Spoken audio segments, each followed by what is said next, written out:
for them to find themselves within the cosmic story, to build and cultivate and curate the hope that they need, their own personal hope that allows them to evolve into the being that they were destined to be and dream the biggest dream that they can.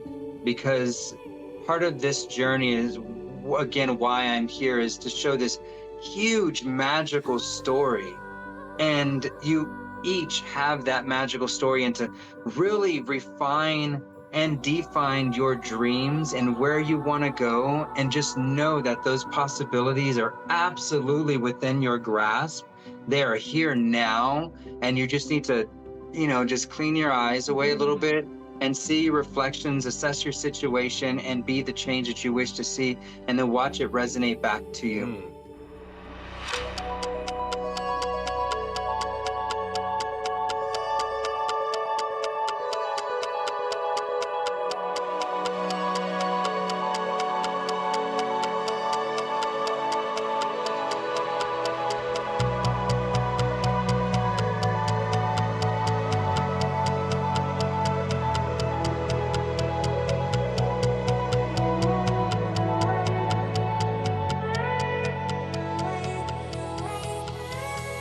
Hey there, beautiful souls. It's your girl, Allie, and we are back at it again for another episode of Living Life Consciously. I have a very special guest lined up for you today, and I'm stoked to get started. So without further ado, Justin, say hey. Hey there, Cosmic Thrill Seekers. I'm Justin. This is Living Life Consciously, where we explore the extraordinary, ride the waves of inspiration, and embark on an adventure of limitless curiosity together.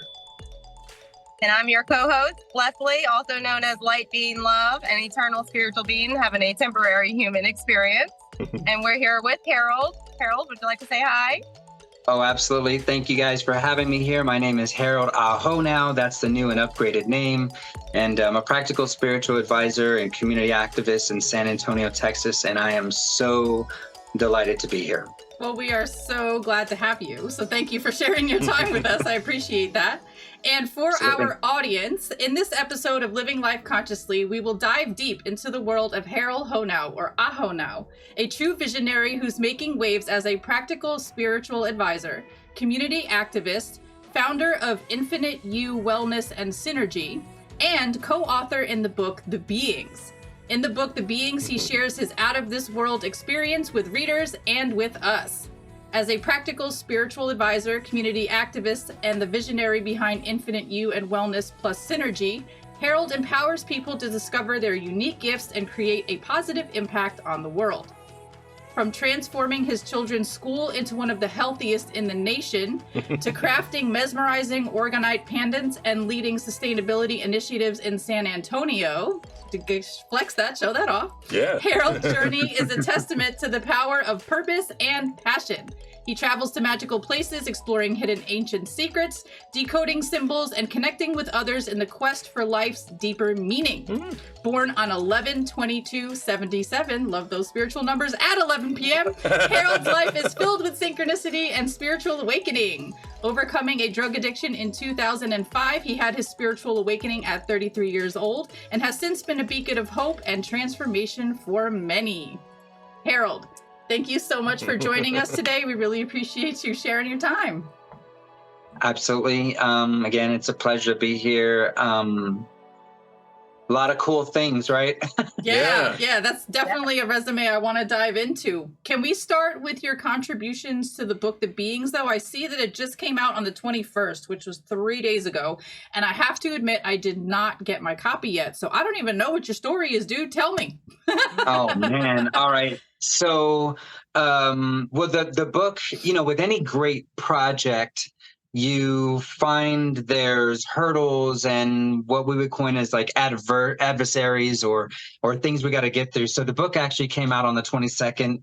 There was a day of us like sitting there with Amira and, processing this, like, what day is it going to come out? What day is it going to come out? And I was watching, I think Rachel's video that y'all did with her, and she had accidentally said the date of the 27th. And so I was like, did she say the date that it's going to come out? But luckily enough, it came out on the 22nd. So we're good. Okay, good. The book is out. Yeah. And my contribution to it is It's basically my story. I have an ET experience where we had a successful CE5 meditation on 7/14/2020, which is the harmonic convergence of 2020. I was invited out to this thing, and we had lights on the ground, and the Morse code that came through and the information leads to closing loops on a lot of the things that are also in the book, which is, going into the time that I had my awakening, what kind of prompted that, which was my children. I have 3 daughters. My oldest was the one that I was highly concerned about at that time, because me and her mom went through a separation or breakup, and my family was kind of just dissolved, and the pitter patter of her feet running around all the time and all her toys everywhere was, stripped away for half the time, right? We split custody 50-50. And it's been that way ever since, and she's about to turn 17. So, there's time that it's passed. She was 2.5, almost 3 years old. And, I fell asleep one night as I was contemplating this depression, this feeling of being lost and just numb. Like I was really numb emotionally. I was, let's see, by that time I was probably about 5-6 months into the separation, and where I was like on my own and still processing. So it was like 6 months of this heavy processing of, who am I? Like, what is this all about? Yeah. And so it came to a head one night when I cried myself to sleep and asked those questions, and I yelled out to the universe and said, please point me in the right direction. I'm in the crossroads. Like, what is this? So one thing I want to remind your viewers and you guys as well. When I start getting into this flow, we may jump around a little bit because, for those that have been in this game, we can close the loops on places and time. Like when you start talking about Sedona, Shasta, all these sacred sites and things like that, people that have been in this game for a little while have stories that involve that, whether it's a story of another story that inspired them or whatnot. So this is kind of like the gamut of running quantum communication. When we get into the true telekinesis, like you just get to lay it out in a whole thing and take people on your living journey. So when I had my awakening at 33, the next day after I cried myself to sleep, I was working at a call center. And it's funny because we watched the movie The Matrix. And not until recently did I start looking at Neo and some of the things that happened in the beginning of that movie when he was in a cubicle. At that time of my life, it was the only time I'd ever worked anywhere where I was in a cubicle. And we had inbound calls. It was an inbound call center for alumni directories. So people would call in to update information on where they went to school, what fraternity they went to, what military they were part of, all these different things. So we would get people that were inventors. We would talk to all kinds of people from all over the world. And I get a call, much like the little white rabbit that maybe came across the screen on Neo or the Matrix or whatnot. And he gets like something, the computer prompts him and starts communicating with them. So that's what happened with me. I picked up the call, and it's Joni Eisinger. She's a spiritual healer out of New Jersey. If anyone look her up. I coined her my official spiritual awakener because she literally, like the next day, ding, ding, ding, you said you're lost. So when we're going through this directory, we get down to what, the question is, what do you do for business? And she's like, well, I'm not a social worker anymore. I'm doing something different. And I don't know what my classmates would think of that. It's a little quirky. And I was like, well, tell me what it is. We'll work with it. She's like, well, I'm a spiritual healer. And I'm like, can you tell me more about what that means? Like, what do you do? And she's like, well, I channel a guy named David, and I wrote this book, and, I do all these things. I go to fairs and I do readings, and I channel these Pleiadian beings and all this really cool stuff. And I'm like, wow, okay. And, I'm like, can you tell me more about that? And so she's like, would you like me to open Pandora's box? I was there ready with a pen and paper. You said, I'm sign like, me up, sis. yeah. I'm ready. Exactly. I still have that paper, and it is 3/4 of a page with words like Hopa Ona Ono, Galactic Federation of Light, Carolyn Miss, Anatomy of a Spirit, Wow. David Wilcock, Enigma 2012. Oh, so they were giving you points to reference and people to look up and yeah. Like fast firingly, like if you want a spiritual awakening, Harold, poof, here's your homework. Right. Exactly.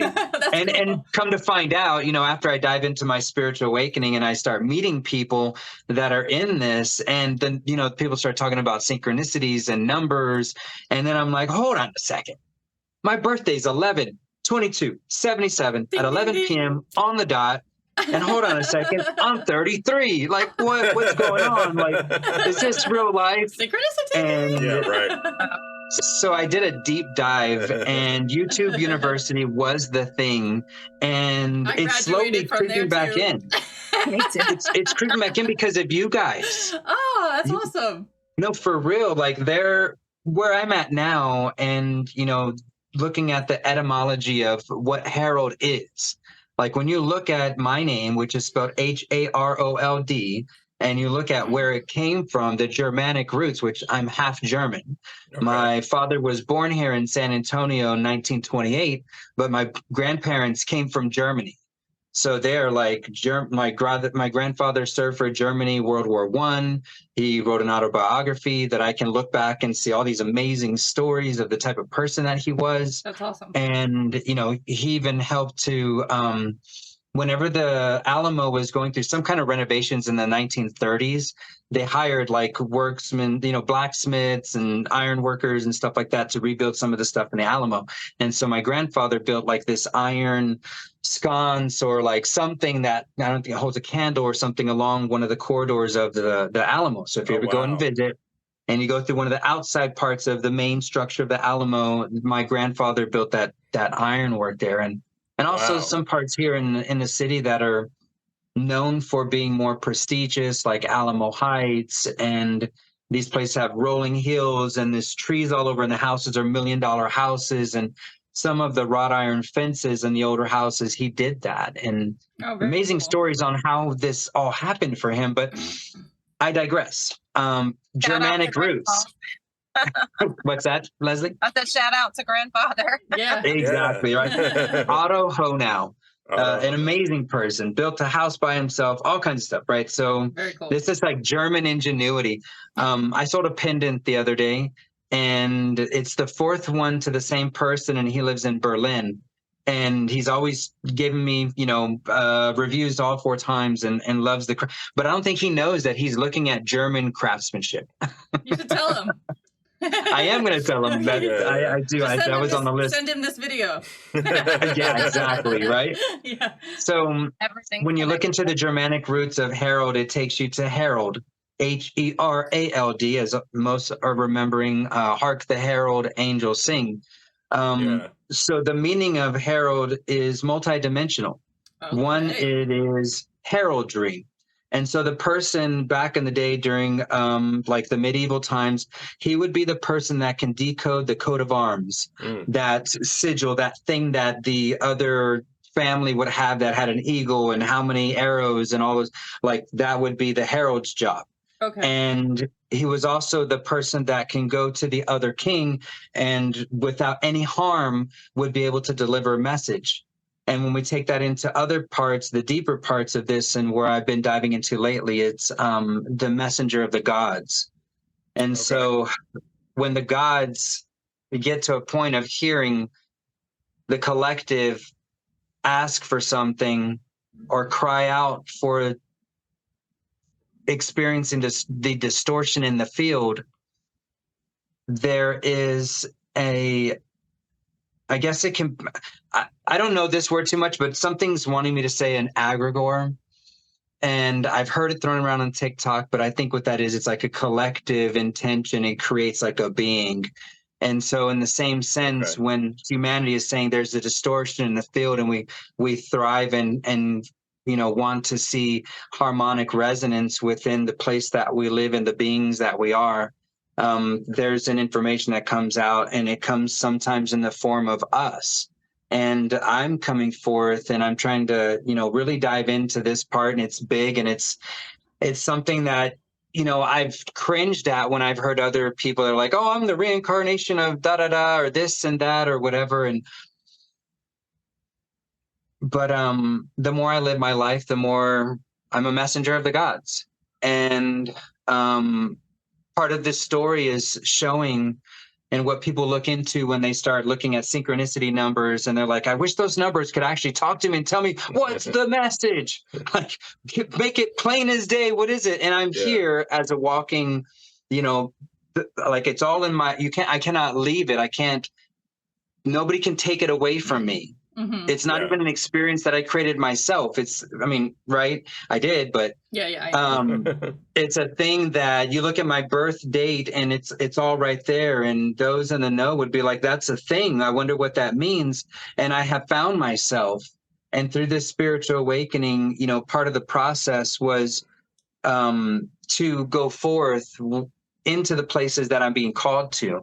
And about 6 months after my awakening, 6 months after my awakening, I'll put that in there, I met my partner. She was my neighbor. We met, we got together. We were, we've known each other forever. Yeah. So 6 months after that, roughly, there's a call out from Sedona. And there are some people that live in Sedona. One guy named Rion de Rowan and another guy named Arcturus Raw that moved from somewhere in England or the UK, moved to Sedona. So now they're in Sedona. They formulated this team called Team Light, Unite the Collective, right around the same time that I had my spiritual awakening. So these are all guys, we're all roughly about the same age. We're like 40s, getting up there now. I'm about to be 47 this year. And we're all in this age range that there was a collective push that happened, and we found each other through YouTube. And so now they're in Sedona, and they're like, hey, we're going to do a starseed gathering on 11/11/11. Well, you know me. I love them synchronicity numbers. Right. Right. And I did a deep dive on right. So now I know Sedona's a nodal point. I know it has some energy. I know it's got the vortexes, 11/11/11's singing to me. Yep. And I look over to my partner. I'm like, I want to go. And she's like, well, I just got money from like a financial aid or something. So $3K was in the bank. And she's like, I can pay and we can go. I invite my stepfather. He was like, he was up in age. He's since transitioned. But I see the correlation with him going and this like energy that he held, whether it was me or really that was part of his life, but like some type of Native American energy was my stepfather, Robert. Okay. And, we almost transitioned collectively on the way there. Uh-oh. For one little bit of time, I did what my mom said not to do. Fell asleep. Don't let Robert drive. Oh, okay. Y'all need to drive. Don't let him drive. He's going to fall asleep. Look. He took a nap. We pulled over at Denny's, got breakfast. He got his coffee. And I'm like, all right, Robert, you can give me like an hour, right? I got you. Amber and we go to fall asleep in the back seat. The next thing we know, boom, and he hit the guardrail. Oh, we're okay. And I'm like, oh my gosh. So, within these contracts that we have as beings, we set ourselves up with all types of nodal points that could be doorways. And to me, I saw that as my soul saying, you really want to go forth with this? Because where we go from here, we don't need no roads. But it was a whole thing. Sedona was inspiring. We get there, and the funny thing is, too, it's very quiet. Have any of y'all been to Sedona yet? Mm. No, I want to go. Yeah, I want to go, too. Yeah. We're going to go. We're going to go soon. Okay. Yeah. So I'll give y'all a date. If you don't make it out there before this time, I'm planning on something with Amira and the rest of the group from the book. Really? because this whole thing, I'm telling you, we're closing loops on why we're here. Okay. Like, if we can push through this and I can get us to closer to the end of this story, I can express planet mechanics to you and why we're part of this whole process with Ascension and the solar flash. And the chapter in the book for me is called Solar Flash. Okay. FYI. When you go to chapter 9, it's called Solar Flash, and it's the harmonic coherence of all of our pushes and dreams weaving together to create aligning in, you know, with this harmonic flash that's coming through the cosmos. So, so yeah, I want to, you know, set y'all up if y'all don't make it to Sedona before 11/22/2025. Okay. Oh, so what I'm planning with those within the Beings book and others is an event that will be like a maybe the weekend transformational festival. So I've got some artists, performers, fire spinners, all the whole thing, right? Ooh. And the way that you're going to get into the event is you're not going to pay money. You're going to pay with volunteering to the city of Sedona, with helping them clean up some of their waterways, or building a community garden, or putting in a school garden, or doing some type of volunteer work. And that's the new shift for these large events that are going to be happening for humanity. These festivals that are happening that people are finding are actually not really, like, they're just stuffing a lot of people in on land.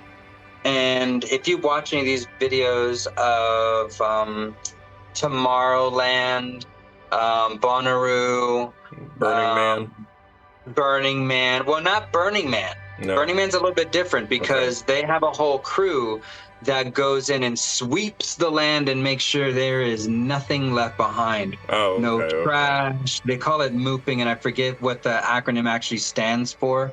But earlier today, I was actually doing that right outside of downtown San Antonio. There's an organization that I found that's a nonprofit that they're cleaning up different parts of the city. And so they get volunteers to come out, and I was walking around with a little, you know, picker-upper and toss a little piece of the trash. So I was like, I'm mooping, but I forget the acronym. So Burning Man does the mooping thing where they go and anything that's out of place, they get rid of it. But these other festivals, you'll find that there's people walking in, there's trash being kicked around all over the place. And for the most part, that's going to happen. But this is where you need to be a little bit more aware of how many people you could sustainably take care of for a weekend event, and where is their trash and their energy going to go. So there's such things as like kinetic dance floors now that you can dance on and create energy, piezoelectric energy that's happening from dancing on a floor. Right. They did it for the Coldplay concerts. They had two side stages in the big like stadium, and people were dancing on it, and you can see like levels where they were accumulating energy. That's really cool. I never heard that. Were they using the energy to supply like the concert itself? Some of it is going to be used like for the minimal part, it can power some lights and stuff. But the larger you make it, and, you know, maybe it's like a permanent dance floor and it's already been accumulating energy from the last day. You know, I don't know. It's endless where we go with all this stuff. But Sedona, for my birthday, it's going to be a full circle event. That's what the city you started to inspire me. When I went there on 11/11/11, it was seeing spirituality. It was seeing the day-to-day fudge shop next to a crystal shop. It was all new for me because San Antonio had nothing like that at the time. And I didn't know there was one shop in the city that was created in 1987 because of the harmonic convergence of 1987. So 1987, there's 40-year waves. 1947, Roswell. Now the world's getting introduced to some ET stuff, right? A little bit more. And then you have 87, that's the harmonic convergence where hippies went around all over the world dressed in white robes and danced at sacred sites and did the Kumbaya thing. And you can find videos all over YouTube and check out some really cool stuff. And then where we're going now is 2027. And so this is where I kind of, yes, I do talk about it in the book. I lead people all the way through to, I try to take them from the beginning of my spiritual awakening to where this is leading us 3 years from now. Okay. Because we're going to 2027 is a totality eclipse going over Luxor, Egypt, and the Temple of the Hathors. Okay. Which is part of an activation to create free energy on this planet. Yeah. When we bring the awareness of how the aquifer system works, our rivers are supposed to connect to the salt water, and it's a whole thing that this process has led me on. But Sedona was a big catalyst. When I came back to San Antonio from that trip, I really wanted to activate the city or find land outside the city and go build my own off-grid community. As I'm looking around the city, I'm like, man, there's just trash everywhere, and that dude's crazy, and they're crazy. And how am I got to convince them first to not be crazy before I can get them to do the good work. And maybe I just start from scratch. So I was looking for land. It was kind of in the back burner, but I knew the end goal is let's get land. And 1 year anniversary for Amber, that's my partner, for her and myself. We are in Comfort, Texas.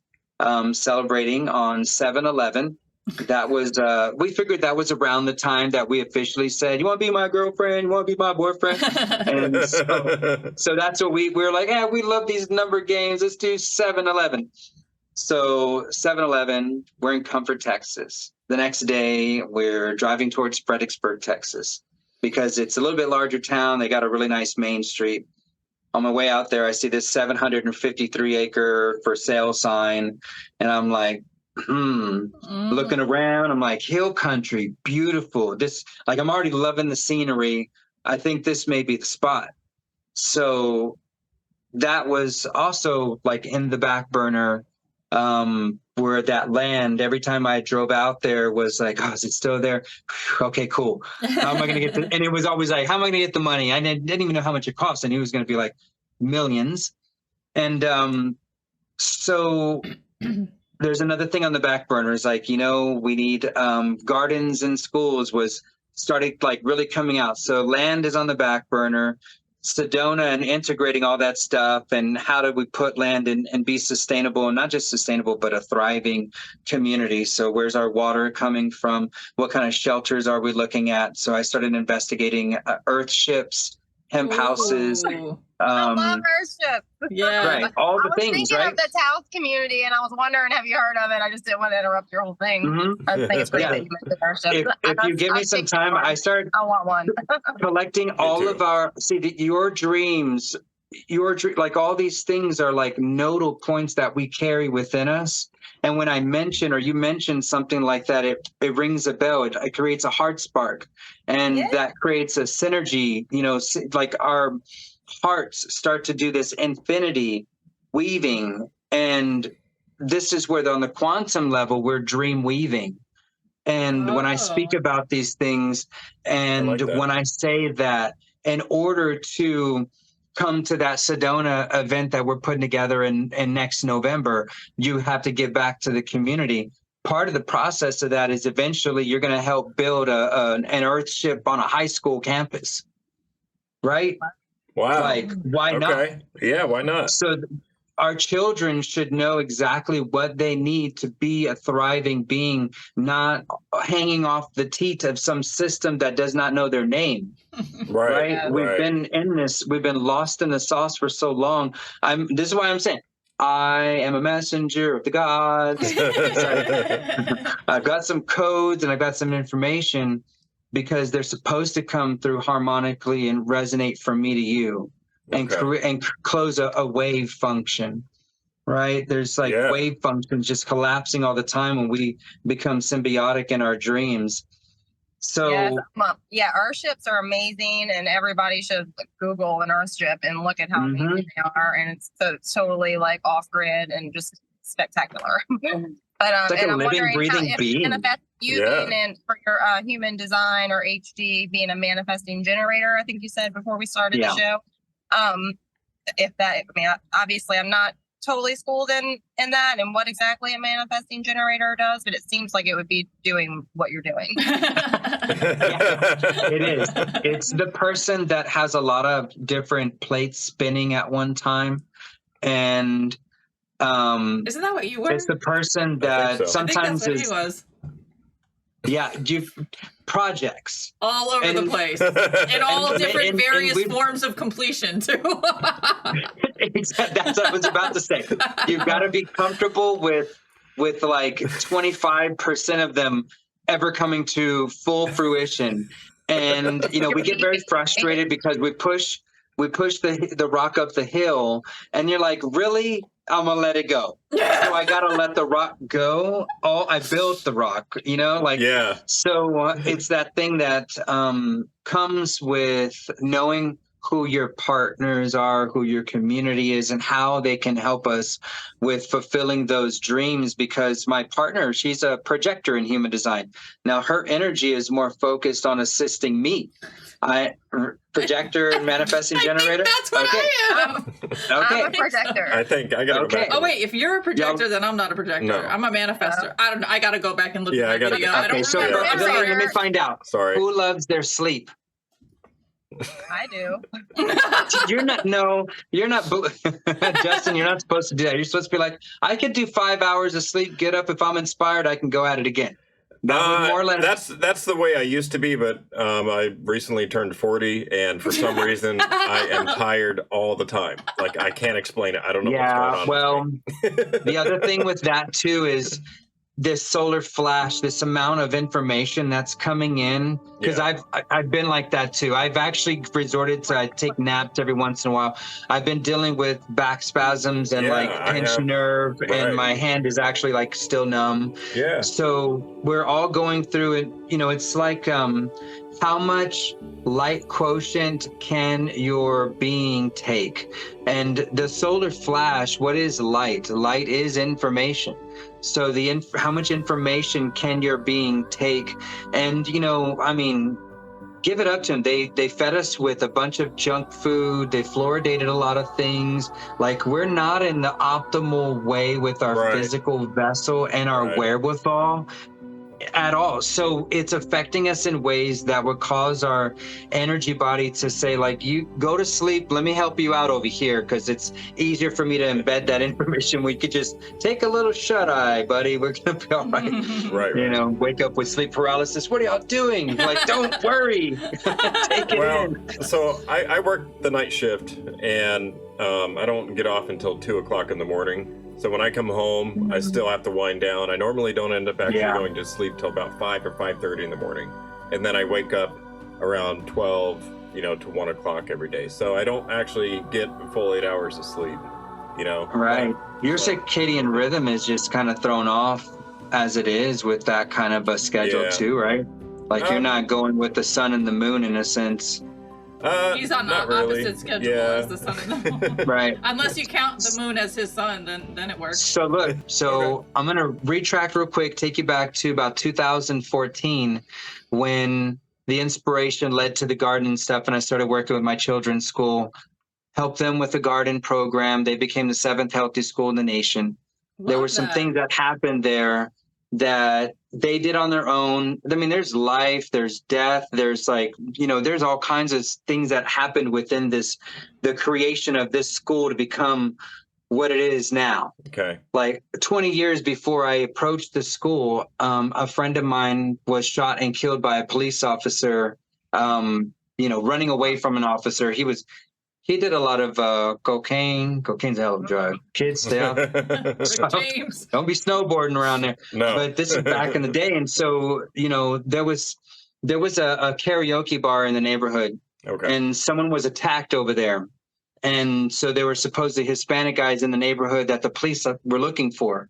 And he had just come from his buddy's house, surfing the rails and had a case of beer. I think he may have been 20, may have just been 21, but still, you see police scanning the neighborhood. He tossed the beer over the fence of the back end of a elementary school and went running, and they saw him running. And then they go and they corner him. And the story goes, he pulled out a knife and said, "You're going to have to take my life to get this knife. Well, they obliged him.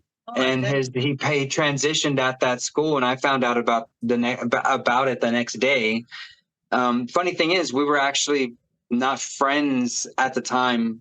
I took him in my first apartment. I was 19 years old. He got kicked out of his house, and I took him in for a little while. And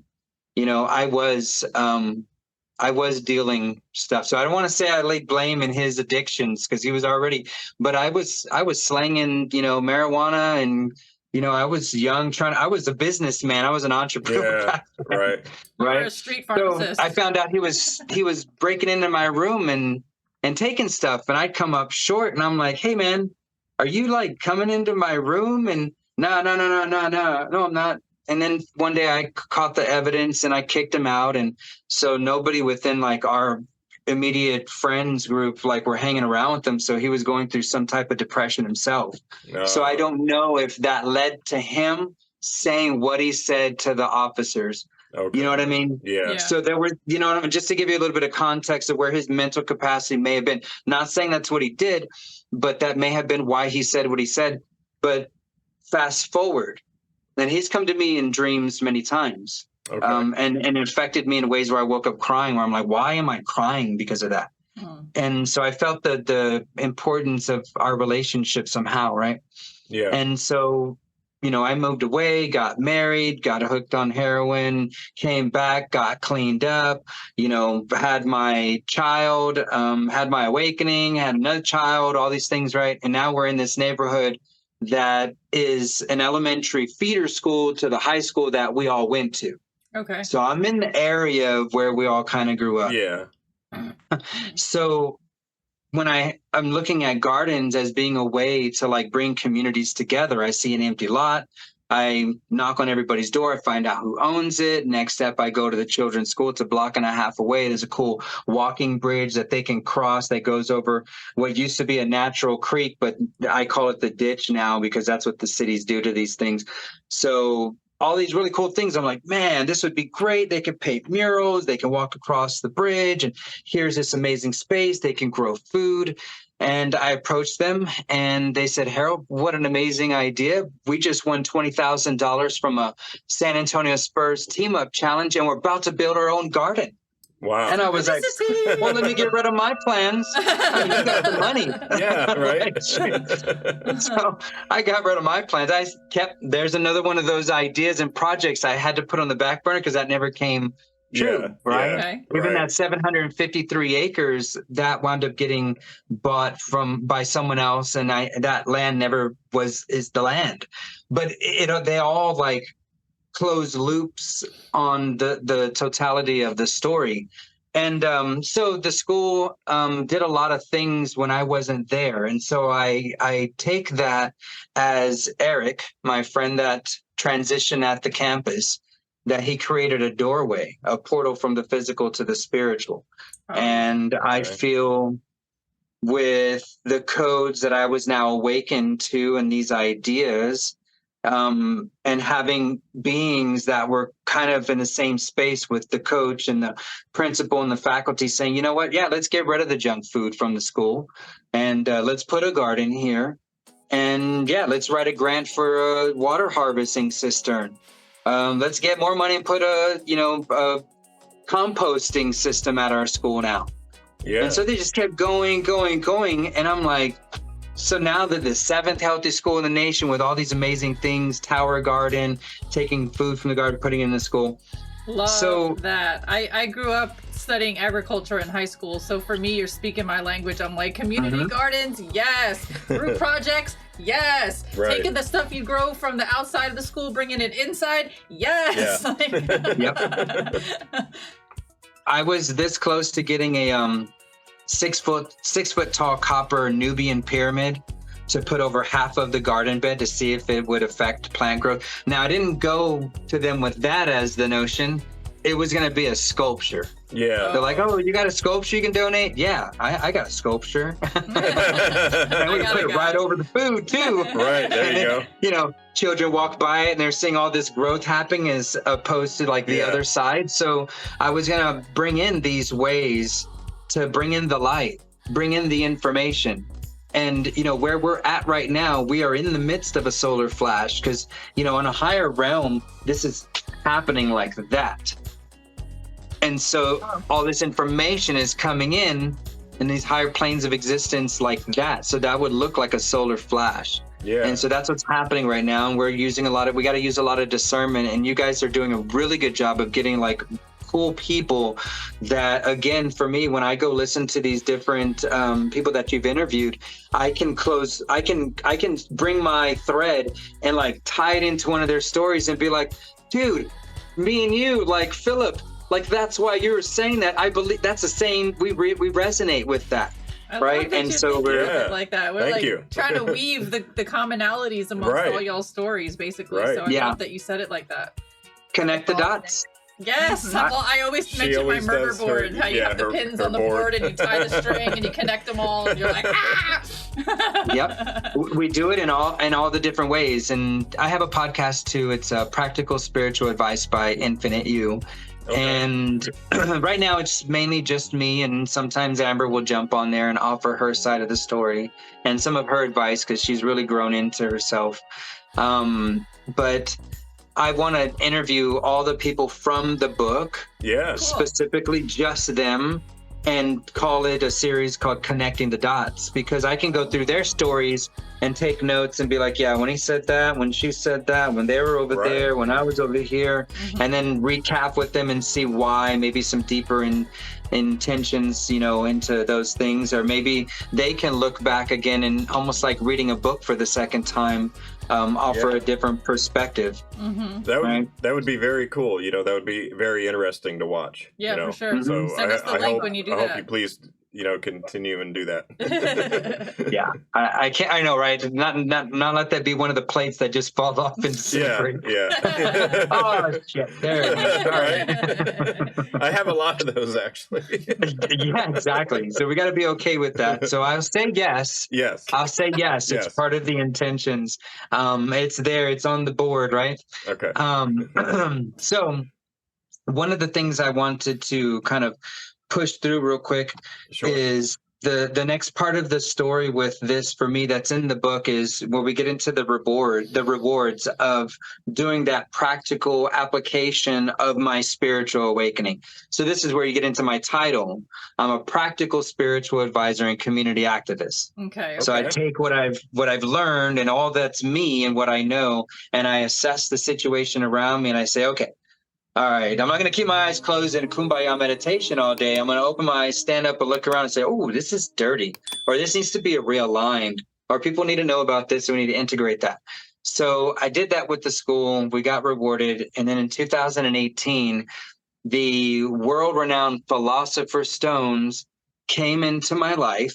And this is something you can find in history and myth and lore and legend. And some people would tie it to another stone called the Centimani stone or the Shintamanaya stone. Oh. If you go on to Gaia TV, William Henry, he's got a series, and the first year of that series, the first like 3 or 4 episodes, I think 3 out of the 4, he's talking about the stones and the correlation between that guy right there, Galactic Pen, Nicholas Roerich. Okay. So Nicholas Roerich in the 1930s was said to have possession of this stone, and how he got possession of it is America funded him to go on an expedition to find Shambhala and bring America's Philosopher's Stone back to her. Okay.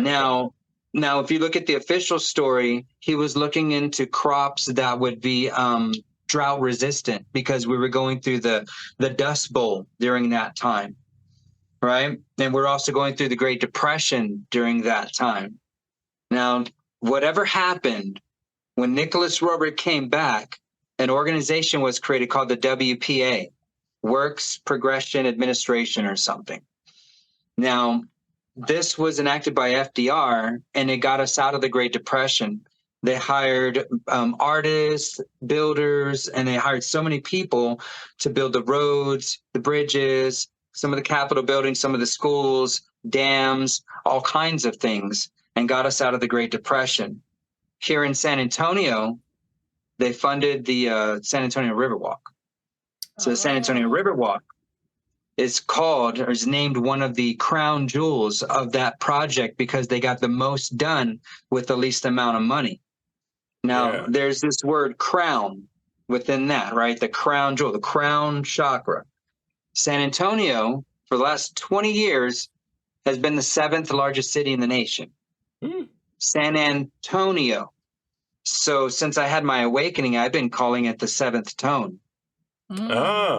Seventh chakra, yeah. There you go. Right. And so what I'm guiding people to do when we create our events, because where I've evolved now with our business, other than just making orgonite pendants and spiritual goods and tools for people, is we are alchemizing human beings and curating events and inviting outsiders in to come and take part in these events and experience firsthand what it is to not just, see someone selling sage and experience a meditation or a sound bath, but to have a side conversation with someone that's in the same, going through some of the same stuff or been through something.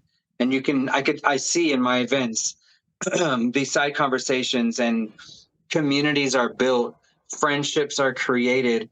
I watch them go to the river the next week. I watch them go to each other's children's, birthdays. And I'm like, I like, I like to toot my own horn, but then I also like to be very humble and I just witness. But other people come to me and they're like, Harold, did you see what you did? We're like years after now. There's this other event that someone else created, and it's all the people that met at your space for the event that you created. And that's what we'll be bringing to Sedona, and for next year. And when the Philosopher's Stones came to me in 2018, they were brought to me by a friend named Eric McCool. And how can you pass up an opportunity by a guy named McCool? Right. So he shows up with crystals, gems, crystal wands, pendulums, pendants, and he's got some new business venture that he's just got an overload of stock, of inventory. And he's like, Harold, I know you're into all this stuff and you make those organites and I know you're connected to people. Dude, I'll give you these and you just pay me as you sell them. Oh, wow. And I'm like, yeah. So he comes in, but see, this is the thing. When he called me that night before we got off the phone, I think he was in Arizona at the time. He was like, I'll be there next week. But he said, Harold, you need to go online and look up Nicholas Roerich and these Philosopher's Stones and these Centimani stones. There's all these videos that Genghis Khan had it, Hitler tried to get it, like all Muhammad had it. Like it's in all these, Buddhist symbolisms and teachings, and it's supposed to turn it's an alchemy stone. So it takes lead and turns it to gold.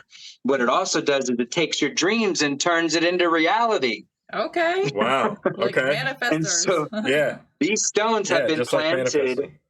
Yes. So they've been planted all over the planet. They're made for gridding. And so San Antonio is one of the places that they have been gridded. And that's also mentioned. I got details in the book on how we did that, why we did that, and what came out of that. But one of the bigger things that came out of that with gridding these stones and planting them strategically in places is the successful CE5 meditation. So right after the world shuts down in 2020, 7 months after, or about 4 months after, you look at the real dates, because it was about mid-March is when it said, everybody stay home, no major events are happening. I know that because one of the things that manifested from our gridding San Antonio with the Philosopher's Stones, I had everybody listening to a specific DJ group called Desert Dwellers and a specific song called Dragon's Mist, remixed by Kaminanda.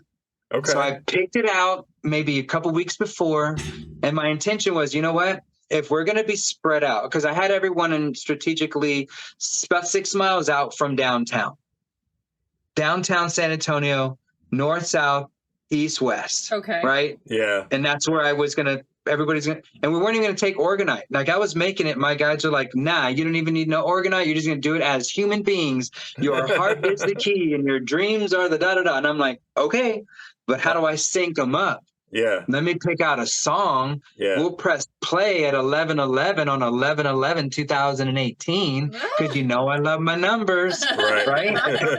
And that's another anniversary date to Sedona. So I'm ringing the freaking bell, my own cosmic wave of information. Every 11/11, I'm doing something. Amazing. And it's the same intention, same dreams, right? And I get more people involved in my dreams.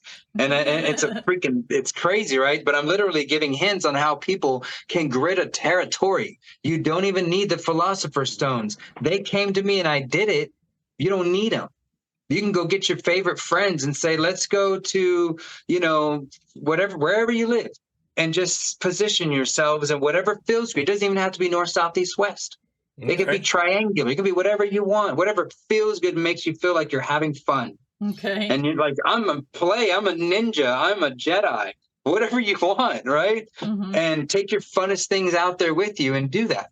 So that's what we did. And we were listening to Desert Dwellers, and within the year, I met this guy, Jason Hahn, at a Nako Bear event in Austin. Okay. Where he's like, hey, yes. So I was like jamming up, man, my back was tore up. I was having sciatic stuff. I was like, I want to have fun, but this hurts. But before we leave, my buddy is like, hey, you need to meet Jason. He lives in San Antonio. He's doing an event called Om in the Garden, and he's bringing Desert Dwellers. And I'm like, what? Okay, we communicate. Before the weekend, I'm invited to lead a guided meditation at this event here in town. And I'll be in the green room with Desert Dwellers, hanging out with them. Wow. Your spirit guides are like, I'm just going to hook all this up, put all these people in the same place around the same time, let them have conversations, and then let magic ensue from there. They're like, don't worry, Harold, we got your back. Right. Right. And it's because, these harmonic resonant tones, like they are me. And the more I honor myself, and I say this as the leading edge of the sword of whatever this conscious push is. Yeah. But I am also a reflection.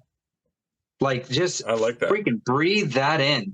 Yeah. Everything that I tell you that I am, and I've been doing, and I've been walking in the synchronicity land for the last 13 years. I am a reflection. And when you go back and analyze your story and do what I call a living life review and analyze all the magic of your story and close those loops, you could actually see the coherence and your connection to the stars and the cosmos and Mother Earth itself, and how we are all inherently a cosmic being having this very small experience. We fractalized ourselves and said, squish us out. And now we're finding ourselves and we're coming back to gather, right? We're coming back to gather. And when we come to these events, that's why transformational festivals are key. I say, anybody go look in your area and see if you can find one, because your tribe is also gathering there. Because you have your workshops during the day and you dance and play at night. Lasers, and everybody comes out and the DJs start mixing it up. That's been my life since 2015. We do these things, and I go hang out with my tribe. Right. And that's also what holds and maintains my frequency. Like, the more that because I want everyone to get this picture. Let's just let everything melt away for just a second. Okay. You're a toroidal field. And now I want you to go to the center of your donut. That's where your heart is. That's where your dreams are. And so at that point, at that place, we take these breaths, we walk these walks, we speak these truths, and we dream these dreams, and we put in the work. It sends out a field, like it resonates from the center and goes to the edges of the inside of that bubble, which is all this. Yeah. All of this is inside my bubble right now. Right. And it goes boom, and it sends this like a resonant frequency through the entire field. And as it does that, it goes and hits, it pings off the inner walls of you, and then it comes back, and then you hold and maintain that. And sometimes we get off center and it comes back and we weren't there. And so we got to remember what it feels like to be there, and we'll let that come back, and it comes back in synchronicities and all these numbers and the magic. And so it hits us, and it goes and it pings back, and then, if you ever gone to one of those long metal fences and you hit it and it goes whoa, and then if you just hit it just right, it goes whoa, and if you just hit it just right, you barely just tap it, and it's like Right. you're about to deconstruct the whole thing, right? You hit its Exactly. resonant Right. tone. Right. So that's us, and we're hitting that resonant tone, and it shifts everything within the holographic matrix. And so this is the life that I've been living for 13 plus years, and you know, and so these things that I've done, they come back to me, and it gives me more energy where I'm like, okay, all right, it did work. All right, all right, all Yeah, right. yeah. We're playing, we're fire now. Okay. And so, you know, I saw how that came back. And so that event was planned for like right at the end of March. It was like the March 22nd or 3rd or something, because it was the solstice or the equinox, I think. Oh. And 2-3 weeks before, world shuts down. So the event is like no more, and I'm like, no way. Wow. Yeah, it's it's like in March, there's like an equinox or a solstice. No, winter solstice, spring equinox. March 2020. The world is now at a standstill. Everybody's kind of freaking out. And the funny thing is, 2 days before that happened, I facilitated a DMT journey to someone that was wanting, you know, some assistance. And so I also facilitated for myself, which I'm always hesitant to because it's just very scary. Was it 5-MeO? No, no, I don't. Yeah, I want to have full control of my body. I've seen too many people where they administer the medicine while the person's standing up, and then the person like has fallen flat into the side of a riverbank. Yeah. Like, get them out of there. There's actually there's a retreat, I believe, down in South America and Mexico called Arcana. I don't know if you've heard of them or not, but I've watched some of their videos on YouTube, and I mean, I would like to go and try it someday. That'd be cool. 2 days before the world shut down, we were in the backyard, and I facilitated. Person had an amazing journey. I facilitated myself, and this was the first time I pulled up out of my body. I sat up out of my body. Okay. And I saw this mandala, blues and golds, almost like a carpet. Like it was rectangle. It was like a carpet with dragons that were like swirling, all symmetrical, and like things going through it. And the thing that I took notice of, that it wasn't that far away. So normally on a journey, when you have this experience, you're like flying from here to all the way over there. Or it feels like you went some kind of faraway place. This time, what I took notice of was that it was right there. And I looked at the people next to me, and I'm like, huh, y'all are part of my pattern. My pattern's here now. So what I was noticing is that the biggest parts of me had come a lot closer. And then 2 days later, the world shuts down. I had to take note of that and wonder why the event that I had manifested with desert dwellers, like I was like a baby. I was like, no, they're not going to. I was going to be in the green room. I was going to do a guided meditation, and we were going to do all these other things. And it wound up not happening. So now we fast forward about 4 months later, and I get an invite from a guy that used to do the security cameras for an alkaline water store that I managed. He knew the owners, and we still kind of kept in touch because every time he'd come by, we would talk about ETs or quantum mechanics or whatever. So we'd have a long conversation. But he was never really in that field. He was always running the business. For me, I was exploring in that field. So when we come around to the end of the harmonic convergence of 2020 in July, he reaches out and is like, Harold, can you facilitate a CE5 meditation? I didn't even know what it was. I looked it up, and I'm like, oh, there's an app, and there's this, and there's that. And oh, I know what they're doing. They're just trying to raise their frequency up and connect with their higher selves. It's not an extraterrestrial they're connecting with. They're connecting with themselves. Okay, I got it. I don't need the app. Put the app over there. I got my drums. I got my bowls. We're going to do it. So we did it. We went out there, saw things in the sky. It was a group of 8 of us. That includes Violet Ray Sunshine, the baby. She was only 2.5 weeks old at the time. And so I see she was part of the reason why these entities were allowed to come on the ground. Like, she's already holding and maintaining an oscillation that we can't even touch. Yeah. Right? Like she's gooing and going, being like, this is wonderful. You know, mama's holding baby, and we have two of the owners from the alkaline water store. Okay. The guy that did the security cameras, Richard, and his girlfriend, and then my friend Romy. So we're all out there oohing and ahhing at zipping by in the sky, and before you know it, one of the girls looks out in the tree line and says, what are those lights out there?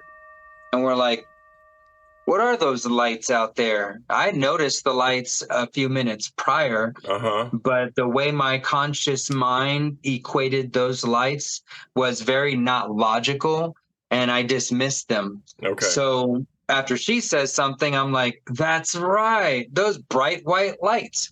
And so the lights were about the size of your fingertips, two rectangles. Okay. Side by side. Yeah. With some kind of dark black thing holding them together. Really? Now, that's my perspective. My partner, she'll say that it was an orb and it was like round. But I was the only one that they came next to within a couple feet 3 different times. What color were they? The first time, they lit up right next to me. Wow. I was on the phone with my friend's girlfriend. And look, in this part right here, I debated with my partner about taking it out of the book, and I left it. Okay. Okay. He got in trouble because he was supposed to be home by a certain time. And so she calls and she's bitching at him. She's yelling at him, no, there's girls there. I know it. And he hands the phone to me. And I'm like, okay, let me talk to your girl. Hey, that's good. No, it's this. Everybody's coupled up. There ain't no extra girl for him unless you're thinking about those lights over there. But I'm like, he's going to have an amazing story, like nothing to worry about. She just wasn't getting it. And I'm like, wow, difficult. And then boom, one of the lights shines right next to me. Wow. Next to a car. Wow. And I'm like, gotta let you go. Hand the phone to him. I look at the lights. They go to the roof of the car. Yeah. They go to the next car over to the center of the roof, take a hard left, right angle left. They go down the windshield, down the hood of the car. And then as they go down to the ground, another one comes out of nowhere and they just zip off. Whoa. They connect and zip. And I'm like, what?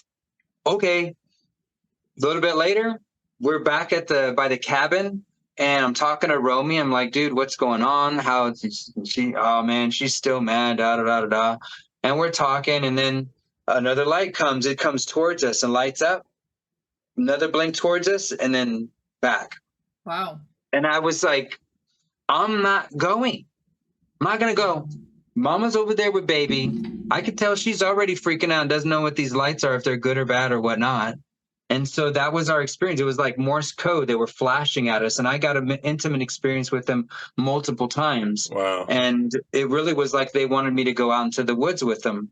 Now, hoping some QHHT hypnosis person that hears this eventually says, Harold, I would love to hypnotize your entire group to find out what really went on. Yeah. That's where I'm at right now, where I'm like, so I need to reach out to the rest of the crew. Okay. Yeah. Everybody but Violet Ray gets hypnotized. Okay. Everybody but the baby. Okay. She can already tell you what happened. What happened? She's like, they were Arcturian, Andromedans.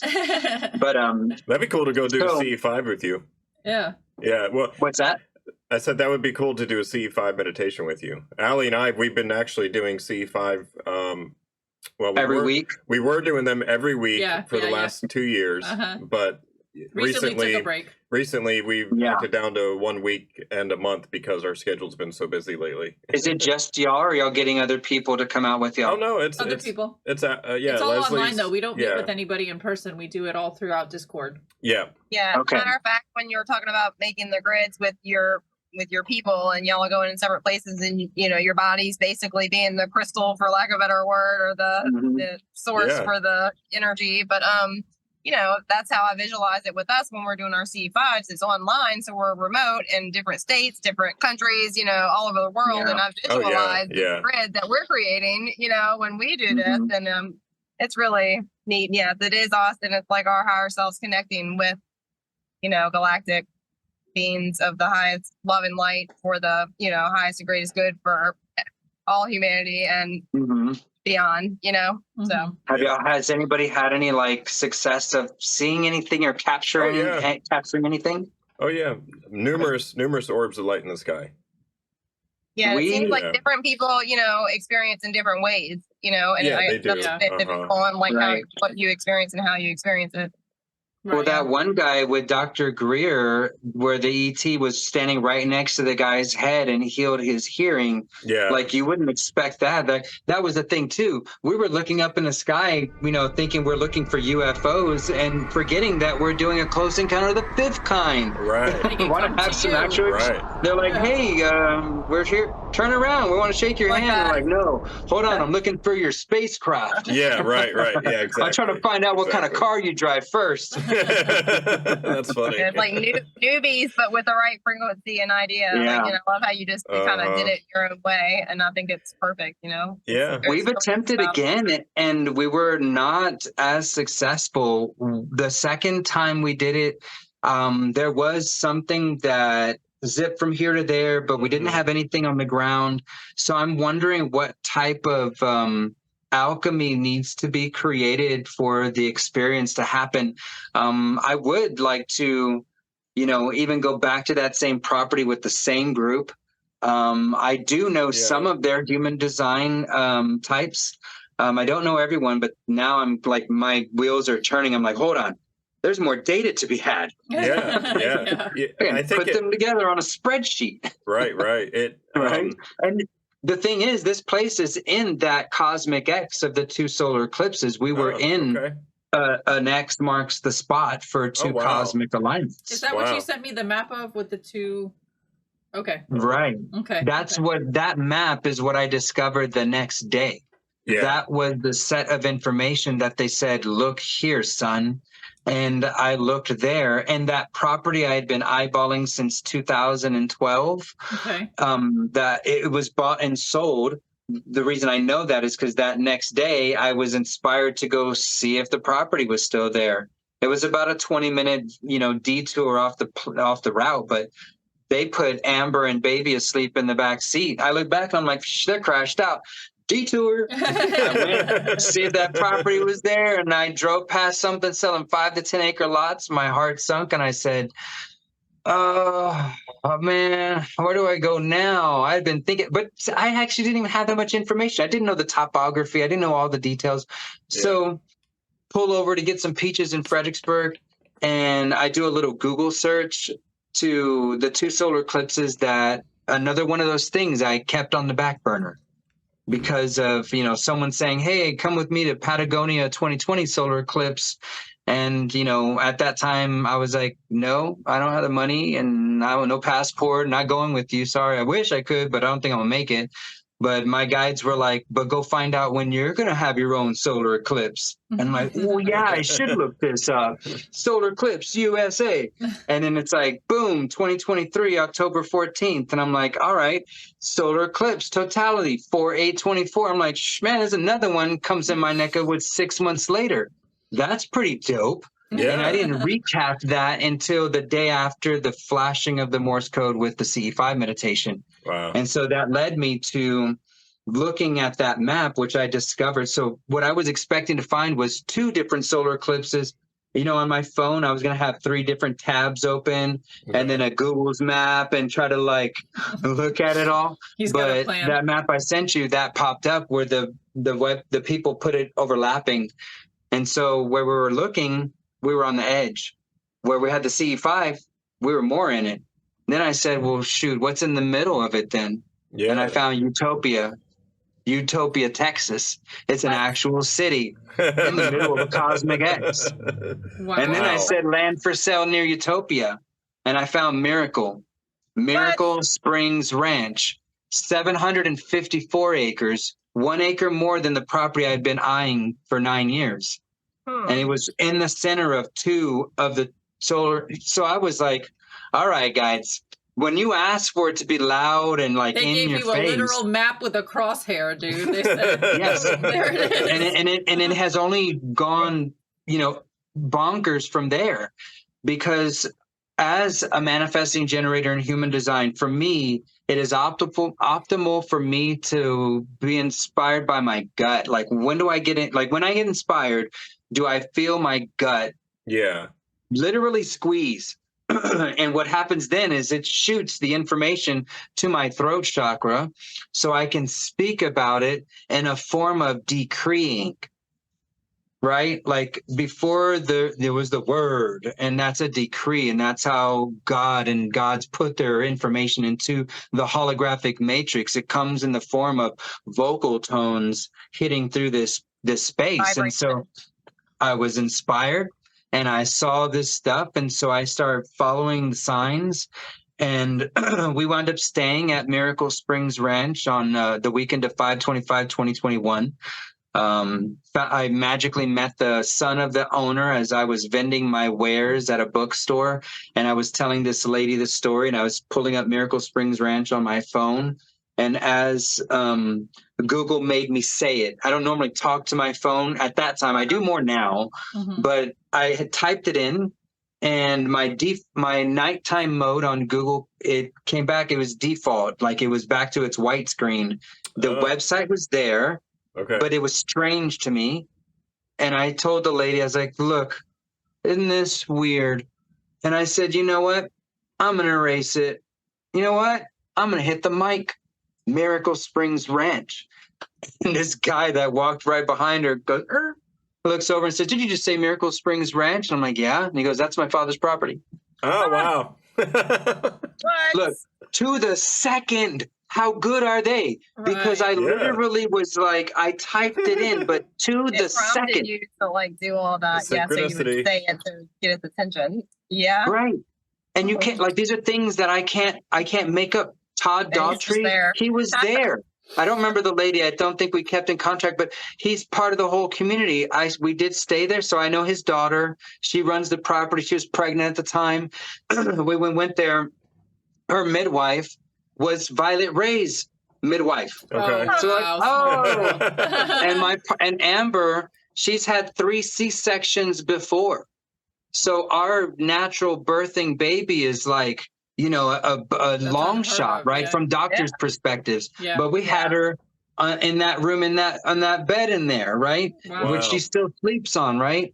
And good for you. I did a home birth as well with a midwife, 2 of them. It's a thing. So look, let's divert real quick. You want to know how I make the orgonite pendants and what these are actually like, how these work? Yes. So the quantum mechanics of an orgonite pendant is basically, it's a piezoelectric charge. Yep. So what we're doing is we're taking negatively charged materials, that's crystals, positively charged materials, that's the metal or whatever, positively charged material. And you put them in something that squeezes them together. And all those charges start hitting each other and bouncing off each other and amplifying each other. And so what I do is I crush crystals down to powdered form. And the same thing with the iron, it's iron oxide. So it's this very fine, powdered iron. And we do 50-50 mixture. And the resin that we use is a polyester resin. And so if anybody out there is getting orgonite, please make sure you're getting it from someone that knows what they're doing. Someone can be making orgonite for many years and be using a resin that doesn't shrink, that does not have a compression factor to it, which is more times than not, it's epoxy. Yeah. That's an easy resin to work with. You can use it indoors and it's much more easy to work with, but it doesn't do the same as a polyester resin or a resin that you know of for a fact actually compresses, because you need the squeeze. So this is where the reason I brought that up when we're talking about the natural birthing process is that there's a squeezing that happens of the spiritual being frozen together with the physical being. So there's your positive and your negative. And now you create this amplification of the being when they're squeezed out. And then there's also another birthing term that has to do with the cosmic alignments that I discovered, or that I got wind of, right? Okay. Ring of Fire. The birthing term. The Ring of Fire eclipse. That came from Oregon, Eugene, Oregon, all the way down to Texas. Yeah. And then it went over, there's so many places, and I think I sent you the map that has some of these key points that are on there. Now, it did go over the Mayan ruins as it went over, it exited it exited America at the body of Christ, Corpus Christi. Okay. So there's no jokes and no like the signs are here on planet Earth and they're in the stars and they map out each other. The San Antonio River, it actually maps out to a constellation Eridanus in the stars in the sky. Oh, really? Wow. And Eridanus means river. And if you look at Eridanus, as it comes down and snakes down like a snake in a river, Yeah. at the end of it is a phoenix. I don't know if we're evolving or something. It's written in the stars, but I'm here to herald this in. But the things are all here now, and I'm here to say that. I see what you did there. You just like full circled your whole story. That was cool. Yeah. Can you tell And that's people... how we close the loops in all this. Right. That's what you've been talking about, closing the loops. Can you tell people where they could find your pendants? And do you have, like, you're wearing one. That's the one you made, right? Yes. Where can they find them? They can find them on our Etsy shop. Okay. This one has a philosopher's stone in it. Oh, okay. That also has a 24 karat gold inlay, neodymium magnet, the copper Tesla coil, and I put some holographic wavy goodies in it. Okay. Cool. And it glows in the dark. Very nice. And they can get that on Etsy, right? On Etsy, and you can find everything that goes to our social media, the website, podcast, and everything is listed under our website at infiniteu. That's YOU.info. And so that's where you can find everything. And, you know, this is what we're doing, spreading these crystals that are all amplified. That's us. Like you mentioned it a minute ago, Leslie, we're standing on the four corners of San Antonio like a crystal. Yeah. And we're just here to come together and squeeze ourselves and create an amplification of our stories, which are the good and the bad. And so, yeah, this is where we're at. It's a cosmic story. Awesome. Harold, what's your greatest hope for the future of humanity? Greatest hope for the future of humanity, for them to find themselves within the cosmic story, to build and cultivate and curate the hope that they need, their own personal hope that allows them to evolve into the being that they were destined to be and dream the biggest dream that they can. Because part of this journey is, again, why I'm here, is to show this huge magical story. And you each have that magical story, and to really refine and define your dreams and where you want to go, and just know that those possibilities are absolutely within your grasp. They are here now, and you just need to, just clean your eyes away a little bit and see reflections, assess your situation, and be the change that you wish to see, and then watch it resonate back to you. I love that answer. Thank you. And that goes back to the visual that you gave us earlier about the toroidal field. Yeah. Yeah, absolutely. I love when things come full circle like that. Thank you for that answer. Me too. Thank you so much. So the goal for the business is to help people find their equilibrium. And then once they do that, to find the other counterparts that have also found their equilibrium, to create the synergistic aspect of that. Okay. But where we're at right now, what I want really with people to look forward for what we have planned, other than supporting us with buying our products and our goods. But we're going to be putting together some events called Be the Change events, where we're going to invite people to come in and go to the local cities that are hosting the events that we'll produce there, to really give back to their community, and to San Antonio will be the first place for our Mayan Day at a Time celebration that happens on the 25th of July every year. And that's our once a year event. So if anybody wants to come to San Antonio for next year and come to our free event, but you give of yourself to our community, come a couple of days before. We'll put you in a school. We'll put you in a dirty old river to clean up some plastic or dig and, put some compost down. But this is the new move, and we really want to just entice the world to come and take part in this. And, individually, we'll knock each city out and we'll get back to yours, or inspire someone to do the same. But that's kind of where Infinite You is really headed into, is event curating and guiding humanity to do the work. it's really like boots on the ground to with the community and changing things for the better. It reminded me a little bit of Rainbow Festival, I think is what it's called, came up whenever you were the talking Rainbow about Gatherings. it. Reminded me kind of that. I don't know logistically how they handle all of the stuff that you were speaking about, but it kind of made me think of that. And then another person I thought of was Ann Tucker, who I follow. She's a channeler, but she speaks of, the need for the community, which is all the stuff you're saying. She talks about a flash that's coming. I don't know if you're suggesting it's happening, but very slowly, which I can kind of like percolating sort of, but or if she speaks to something like there is going to be a flash, like it's going to be There will. I don't want to scare anybody. Yeah. Okay. And then recently she's been kind of talking about, the banks failing and things like that. And so it had my thoughts rolling, which I've considered a lot, but like what is it, like a trading post, to like start some sort of trading post idea like in your communities, because I think people are going to end up going a lot back to that sort of thing, and to definitely incorporate, more earth, like medicines and things like, more natural, whatever.